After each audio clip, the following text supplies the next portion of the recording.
Hello दोस्तों, welcome to our channel medical का ज्ञान। दोस्तों आज हम बात करेंगे बीएससी नर्सिंग थर्ड ईयर के सब्जेक्ट एमएसएन सेकंड के एक topic foreign bodies in the ear के बारे में।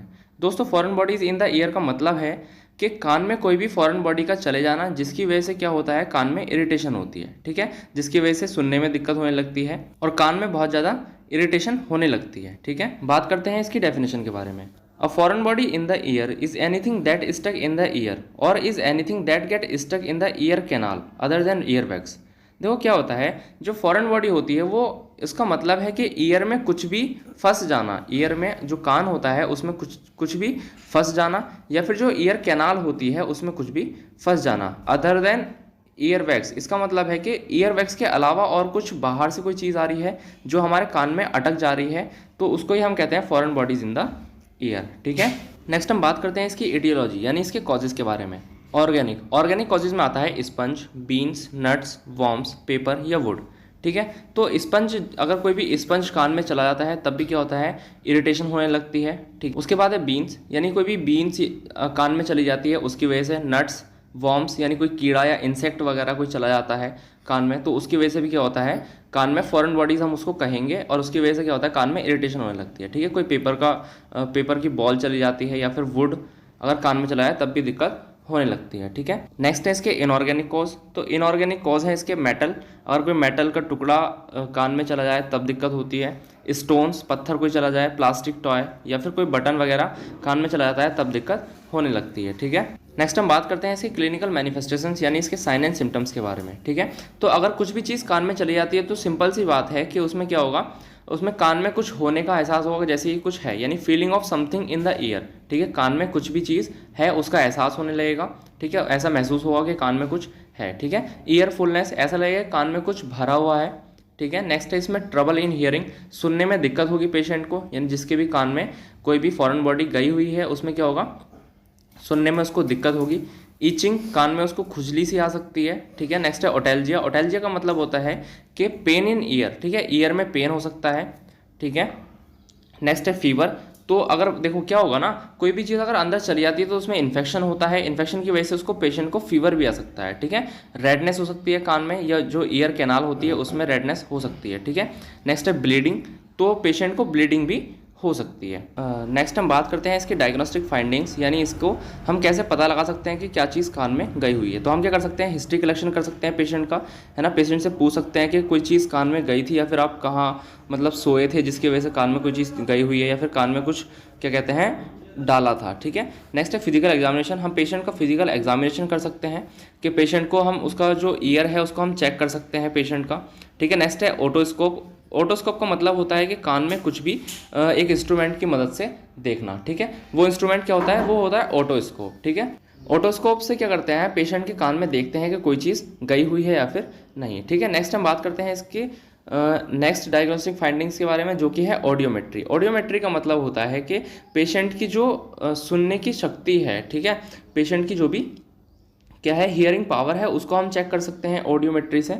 ठीक है, नेक्स्ट हम बात करते हैं मैनेजमेंट के बारे में। तो इसका मैनेजमेंट कैसे कर सकते हैं हम, यानी ट्रीटमेंट कैसे कर सकते हैं। तो फर्स्ट हम बात करते हैं मेडिकल मैनेजमेंट के बारे में।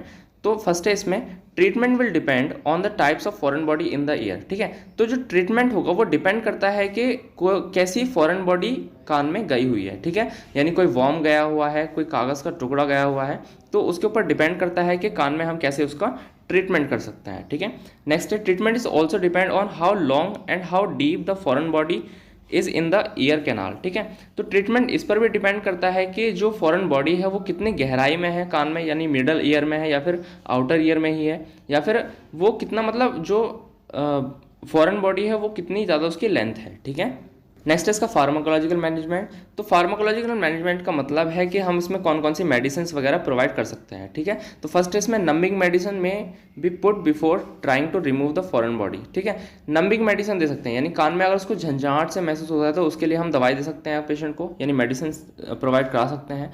नेक्स्ट है sedatives and pain medicine help to stay comfortable, calm and relaxed. ठीक है, हम क्या कर सकते हैं, सेडेटिव्स दे सकते हैं पेशेंट को। ठीक है, ताकि पेशेंट को क्या ना हो, पेशेंट को कोई इरिटेशन ना हो। ठीक है, पेन मेडिसिन दे सकते हैं, यानी पेशेंट को क्या हो, दर्द ना हो कान में, है ना, जिसकी वजह से उसको पेशेंट को कंफर्टेबल लगे, काम लगे और रिलैक्स फील करे पेशेंट, ठीक है।